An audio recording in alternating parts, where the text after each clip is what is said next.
Alright, so in this video, I just wanted to talk about upgrades number 61 through 70 for the water element within the Tower of Elements. So these are the most recent upgrades available after the new update. So starting off with upgrade number 61, we have an attack upgrade followed by a slow chance upgrade, and then we have an option between attack or HP. As always, you can go either way with this one. In my case, I was using Nepris, and Nepris already was doing pretty good as far as survivability goes, and in order to just get the most benefit out of the Dominator set, I actually did need to get a bit more attack. So I went attack in both these cases, so attack, lifesteal, and then more attack. And then I got some stun time, knockback chance, and then you have an option between stun chance and hit rate. I went hit rate. You need a lot of that hit rate late game, so I mean normal mode, stage 11, 12, hard mode, stage 8 and beyond. You just need a lot of that hit rate. So unless for some reason you just have tons of permanent hit rate buffs through the fountain, or just full mythic hit rate runes, and even then you probably still will want some hit rate. It's just going to be more helpful than that stun chance. So I did go for that hit rate, lifesteal. Then we have a three-way option here.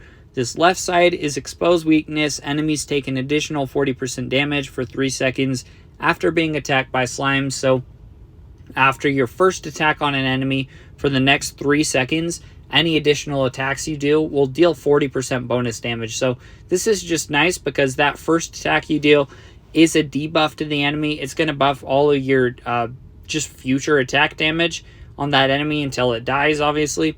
But it's just helpful because it is an overall damage just output boost to your slime. It helps quite a lot when you're dealing with more tanky enemies in that later game, especially just because your slime will need multiple attacks to kill him, especially when Nepris is already more tanky versus damage-wise. And so that just ability to debuff the enemy and boost his damage output is very helpful.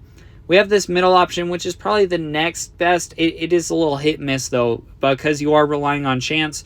So when taking damage that would otherwise kill you, there's a 66% chance to survive with 1 HP after the damage calculation. So basically a 2/3 chance to survive with 1 HP when an enemy deals damage that should have killed you. This can be nice, especially if you've trying to beat a boss. You've just beat the boss and you're getting killed to bleed damage or whatever. That 2/3 chance to survive can be helpful. But in general, it's just not a consistent boost to your survivability or your attack output, and in order for it to trigger, you actually have to be all the way to the point of death regardless. So if you're getting swarmed by waves or whatever, this isn't going to help you because it's not like those waves are going to go away. They're going to keep on coming. So that is why I would say Defy Death probably isn't the best. I definitely would go for Exposed Weakness. It's going to be a lot more consistent. We do have the ultimate knockback. There's a 25% chance to ignore enemy status resistance when triggering a knockback. I really don't love this one, though. It's not going to help you a lot as far as attack output or survivability. Maybe a little more on the survivability side, I guess, since you are delaying enemies.